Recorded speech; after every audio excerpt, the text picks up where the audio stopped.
살았더라. 아멘. 네.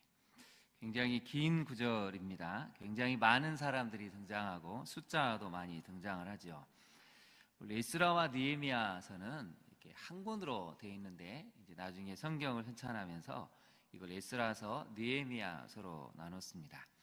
그래서 우리가 이 에스라서를 읽을 때는 시대적인 배경을 좀 알아야 말씀을 묵상할 때 이게 전체적으로 이제 통찰력도 없고 묵상을 할 수가 있는데요. 화면을 한번 보실까요? 에스라서는 1장부터 6장까지는 포로기 위한 성전 재건에 대한 내용입니다. 그래서 에스라는 등장하지 않고 누가 등장하기 시작하냐면 스룹바벨이라는 사람이 등장을 해서 성전 재건에 대한 이야기를 다루고 있는 게 이제 1장부터 6장까지입니다. 이때가 언제냐면 1장이 여러분 시작되는 배경은 BC 537년입니다. BC 537년에 이제 이스라엘 백성들이 처음으로 귀환을 해서 하나님의 성전에 대한 열심을 내고 이제 7장부터 그 이후는 어떻게 되냐면 BC 458년입니다. 이때 이제 에스라가 등장을 해서 바로 종교 개혁에 대한 부흥 운동을 일으키기 시작하죠.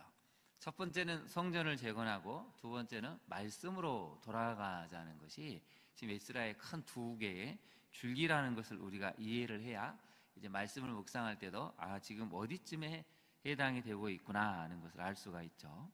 그래서 여러분 1장부터 시작되는 2장에도 나오는 것은 BC 약 537년 경이라는 것을 염두에 두셔야 지금 어떻게 시대적인 배경이 흘러가고 있는지를 알 수가 있습니다. 근데 놀랍게도 이 이야기를 한 사람이 한 명 있는데요. 여러분 1장을 다시 한번 볼까요? 1장 1절을 보시면 바사왕 고레스 원년에 여호와께서 예레미야 입을 통하여 하신 말씀을 이루게 하시려고 이렇게 나옵니다. 사실 여기에는 숨겨진 인물이 하나가 있는데 그 사람이 누구냐면 다니엘입니다. 다니엘이 이스라엘 백성들이 귀환하기 약 1년 전쯤에 이 역사적인 사실을 보면 아마 이 왕들의 마음에 이런 호소를 하고 하나님이 어떻게 역사하시는가를 보았기 때문에 포로 귀환할 때 굉장히 많은 힘을 쓴 것으로 알려주고 있는데요. 다니엘서 9장 1절에서 2절 말씀을 한번 볼까요? 다니엘서 9장 1절에서 2절 말씀을 제가 한번 읽어드리겠습니다. 메대족성 아수리의 아들 다리오가 갈대아 나라 왕으로 세움을 받던 첫 해, 곧 그 통치 원년에 나 다니엘이 책을 통해 여호와께서 말씀으로 선지자 예레미야에게 알려주신 연수를 깨달았나니 곧 예루살렘의 황폐함이 70년 만에 그치리라 하신 것이니라. 그래서 다니엘서 9장 25절 말씀을 같이 한번 읽어볼 텐데요. 함께 읽어보겠습니다. 그러므로 너는 깨달아 알지니라. 예루살렘을 중건하라는 영이 날 때부터 기름 부음을 받은 자 곧 왕이 일어나기까지 7일에와 62일에가 지날 것이요 그 곤란한 동안에 성이 중건되어 광장과 거리가 세워질 것이며. 그래서 에스라서 1장 1절에 바사왕 고레스 원년이라고 나와 있습니다. 역대하 마지막 장에도 보시면 여러분 역대하 마지막 36장 23절에도 보면 바사왕 고레스가 이같이 말하노니 하늘의 신 여호와께서 이렇게 분명히 언급을 합니다. 하늘의 신 여호와께서 세상 만국을 내게 주셨고 나에게 명령하여 유다 예루살렘의 성전을 건축하라. 근데 이것을 누가 먼저 알고 있었습니까? 다니엘이 알고 있었습니다. 하나님이 70년 전에 예레미야 선지자를 통해 하신 말씀을 이제 이루신다는 것을 다니엘이 가장 먼저 알고 있었고 그걸 알고 있었기 때문에 왕 곁에서 여러 가지 조언을 하고 실질적인 도움을 주었다는 것이죠. 그래서 여러분 우리가 한 가지를 깨달아야 되는데요. 2장도 보시면 2장 1절을 다시 한번 볼까요? 옛적에 바벨론 왕 느부갓네살 사로잡혀 바벨론으로 갔던 자들의 자손들 중에서 노임을 받고 라는 단어가 나오죠. 노임을 받고. 거기다 밑줄을 그어보실까요? 노임을 받고 예루살렘과 유다로 도로 돌아와. 거기다 한번 밑줄을 그으시죠. 도로 돌아와 각기 각자의 성읍으로 돌아간 자들이 이제 쭉 이름들이 나옵니다. 이런 역사적인 전체적인 배경을 보면 우리는 한 가지를 깨닫게 되는데요. 첫 번째 메시지입니다. 하나님께서 말씀하시면 구속사의 때에 역사와 사람들 상황이 그 말씀을 이루기 위해서 움직인다는 사실이죠. 하나님이 70년을 말씀하셨고 그 70년 구속사의 때가 딱 도달하자 역사가 움직이기 시작합니다. 상황들이 움직이기 시작하고 도저히 말도 안 되는 상황에서 왕이, 그것도 이방 왕이, 이방신을 섬기는 왕이 하나님께서 나에게 권력을 주셨고 나라를 주셨는데 이 하나님이 나에게 명령하셨다. 너희는 돌아가서 성전을 건축해라. 여러분, 이게 우리는 성경을 그냥 보니까 그런가 보다 하지만 이 당시의 고대 근동의 역사에서 이스라엘 백성들 입장에서는 거의 출애굽 같은 역사죠. 도저히 일어날 수 없는 상황이 지금 일어났다는 것입니다. 그래서 여러분, 이게 2장을 보시면 여러 가지 명단들이 등장하는데요. 도표를 한번 보실까요? 화면을 한번 잠깐 보시죠. 도표를 보시면 2절부터 이제 이렇게 쭉 사람들이 등장을 합니다. 11명의 지도자부터 시작해서 평민들의 이름이 나오죠. 3절부터 35절까지는 평민들이 나옵니다. 그 다음에 제사장들이, 레위인들이, 또 찬양대가 등장하고 문지기, 성전 봉헌을 했던, 성전에서 봉사했던 느디님 사람들이 나오죠. 솔로몬의 신하들이 나오고 또 평민들이 등장을 합니다. 놀라운 사실은 평민들이 함께 갔다는 사실이죠. 지도자들이야 그럴 수 있다고 생각을 합니다. 제사장들, 레위인들이야, 또 솔로몬 왕의 신하들이야 우리가 다시 돌아가서 하나님이 말씀하신 것을 이루어야지 할 수 있지만, 평민들 입장에서는 나라가 망한 이유는 누구 때문입니까? 왕들이고 타락한 제사장들이고 레위인 때문에 망했는데, 하나님이 말씀하시니까, 왕을 통해서 말씀하시니까 평민들도 같이 갔다는 것입니다. 하나님은 항상 상황을 통해서, 사람들을 통해서 말씀을 하시면 그 말씀에 반응해서 움직이는 사람들이 있었다는 것이죠. 여러분, 오늘날 우리는 어떻습니까? 하나님은 여러 가지 구속사를 이루시기 위해서 하나님의 때가 되면 어떤 환경을 만드십니다. 거기에 반응한 사람들이 등장을 하기 시작하고, 그래서 모든 시간들이 거기에 맞춰서 움직이기 시작한다는 것이죠.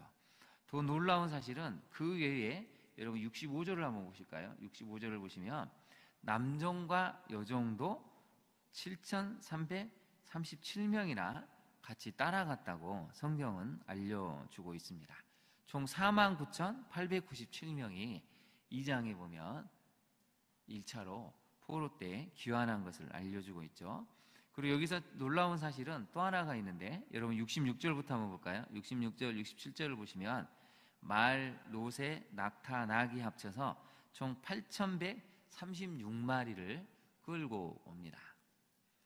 포로로 돌려보내주는 것도 놀라운데 여기에 가축들도 같이 가게 만들어줬다는 것이죠. 하나님이 역사하시면 모든 상황들이, 환경들이 하나하나 움직이기 시작하고 거기에 말할 수 있는 은혜가 부어진다는 것이죠. 적용을 한번 해볼까요? 여러분, 오늘 적용이 굉장히 우리가 많이 생각해 봐야 될 내용인데요. 하나님 말씀은 반드시 이루어짐을 믿고 그때를 기다리며 인내하고 있습니까? 이걸 우리가 봐야 한다는 것입니다. 두 번째 우리가 살펴봐야 될 내용은, 두 번째 메시지를 한번 살펴볼까요? 하나님 말씀에 반응하고 행동하는 사람을 통해서 믿음의 역사가 일어나게 되는데요. 지도를 두 개를 한번 보도록 하겠습니다. 지도를 먼저 한번 보실까요? 첫 번째 지도는 아브라함이 갈대아 우르에서 하나님이 너는 이제 내가 지시하는 땅으로 가라 했을 때 저기서부터 출발을 해가지고 약속의 땅 이스라엘까지 가는 지도입니다. 두 번째 지도를 한번 보실까요? 두 번째 지도를 보시면 이건 이스라엘이 포로로 귀환했을 때의 모습인데요. 거의 비슷한 지역에서 출발을 했습니다. 여러분, 이때가 거의 아브라함이 2166년대의 사람으로 알려져 있고요. 지금은 BC 537년입니다. 거의 1900년의 역사를 뛰어넘어서, 지도를 계속 띄워주실까요? 1900년의 역사, 거의 2000년 가까운 역사가 지날 때 다시 하나님이 이스라엘 백성들을 불러내신다는 것이죠. 그래서 많은 성서학자들은 이렇게 이야기를 합니다. 그 옛날 하나님이 갈대아 우르에서 아브라함을 불러내셔서 믿음의 조상을 만드신 것처럼 1900년의 세월이 지난 그때에 포로로 사로잡혀갔던 이스라엘 백성들을 하나님은 다시 불러내셔서 새 역사를 만들어내시는 그 놀라운 일이 겹쳐 보인다라고 많이 해석을 합니다. 여러분, 우리가 이 지도를 볼 때 우리도 많이 생각하는 게 있지 않습니까? 하나님은 항상 움직이신다는 것이죠.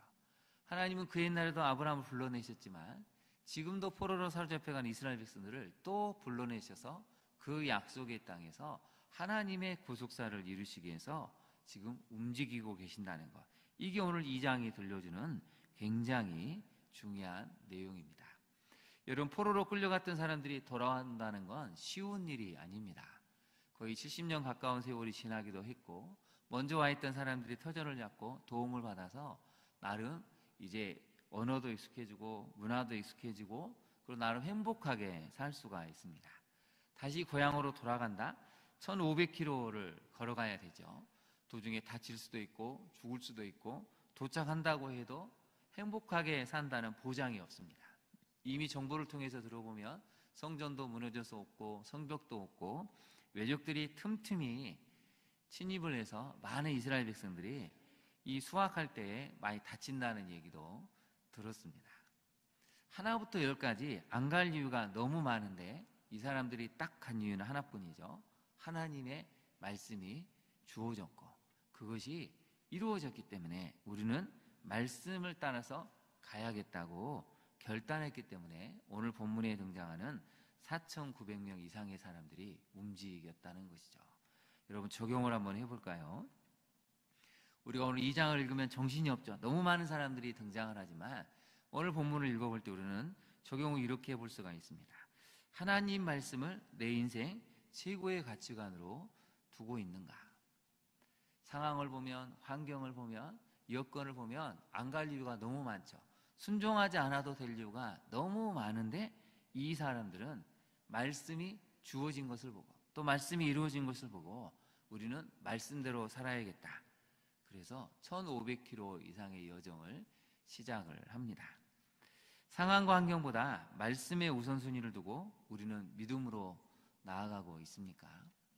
여러분의 지금 발목을 잡고 있는 상황이 있을 수도 있고 환경이 있을 수 있지만 이스라엘 백성들은 분명하게 보여주죠. 말씀이 최우선순위라면 그 말씀에 따라 움직이면 된다는 것입니다. 이 사람들이 말씀에 순종해서 움직였기 때문에 에스라서가 등장을 하고 느헤미야서가 기록이 되었다는 것입니다. 아무것도 하지 않으면 여러분 우리 인생에 아무런 믿음의 역사도 일어나지 않습니다. 봄이 되었습니다. 여러분, 이 봄에 어떤 믿음을 가지고 무엇을 하려고 생각하십니까? 여러분이 아무것도 하지 않고 가만히 있다면 아무것도 일어나지 않을 것입니다.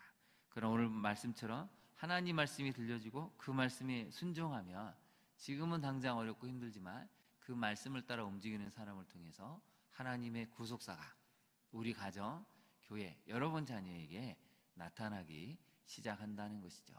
그 무엇보다도 말씀의 우선순위를 두고 하나님이 말씀하시면 그 역사조차도 상황조차도 바뀌는 것을 믿으시고 오늘 하루도 이 말씀에 의지해서 순종하며 나갈 수 있는 우리 모든 성도님들 되시길 진심으로 축원합니다. 기도하겠습니다. 하나님, 다니엘은 70년 전에 예레미야 선지자를 통해서 말씀하신 것이 이루어졌음을 깨닫고 하나님의 말씀을 기록하고 또 많은 사람들에게 그것을 알려주었습니다.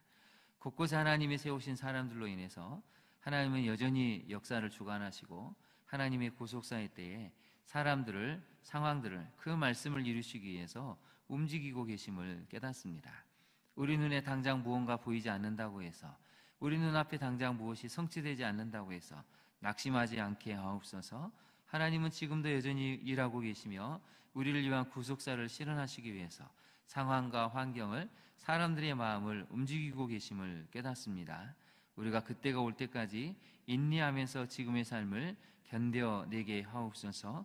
무엇보다도 하나님 말씀이 들려질 때 우리도 이 에스라 2장에 기록된 사람들처럼 그 말씀에 순종하며 말씀의 최우선 가치를 들고 움직이고 행동해 갈 수 있는 우리 모두가 될 수 있기를 소망합니다.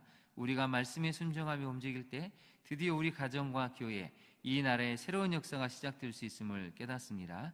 주여, 순종하고자 하는 우리 발걸음에 함께 동행해 주시고 하나님의 구속사가 하나님의 때에 우리 가정과 자녀들을 통해, 교회를 통해 아름답게 이루어지는 것을 볼 수 있는 은총을 허락하여 주옵소서. 예수님 이름으로 기도합니다. 아멘. 하늘에 계신 우리 아버지, 아버지의 이름을 거룩하게 하시며 아버지의 나라가 오게 하시며 아버지의 뜻이 하늘에서와 같이 땅에서도 이루어지게 하소서. 오늘 우리에게 일용할 양식을 주시고 우리가 우리에게 잘못한 사람을 용서하여 준 것 같이 우리 죄를 용서하여 주시고 우리를 시험에 빠지지 않게 하시고 악에서 구하소서. 나라와 권능과 영광이 영원히 아버지의 것입니다. 아멘. 함께 기도하겠습니다. 오늘의 말씀을 기억하고 첫 번째로 정말 하나님은 하나님의 때에 하나님의 일을 행하시고 이루십니다. 역사를 움직이시고 상황을 만드시고 세우신 사람들을 통해서 하나님은 반드시 그 일을 해내시는 것을 알 수가 있는데요. 우리 가정에도 우리 교회에도 이 땅에도 이런 하나님의 구속사가 나타날 수 있게 해달라고 우리가 준비된 사람으로 설 수 있게 해달라고 기도하기를 원합니다. 무엇보다도 하나님 말씀을 들을 때 우리가 먼저 말씀에 우선순위를 두고 가치를 두어서 그 말씀에 순종해서 새로운 역사를 경험하고 만들어갈 수 우리가 되게 해달라고 함께 기도하기를 원합니다. 또 말씀 집회가 이제 돌아온 주일부터 시작이 됩니다. 이틀의 여정 동안 많은 사람들이 이 말씀 집회에 참여해서 하나님의 은혜를 깨닫고 또 말씀의 깊이 있는 체험을 하여서 남은 평생은 말씀 묵상과 기도에 우선순위를 두을 수 있는 우리 모든 성도들 또 참여한 이웃들이 되게 해달라고 기도해 주시기 바랍니다. 우리 자녀들이 또 이 말씀 집회를 통해 큰 은혜를 경험할 수 있게 해달라고 우리 이 시간 주님의 이름을 부른 다음에 같이 기도하도록 하겠습니다. 주여, 이 시간 간절히 간구합니다.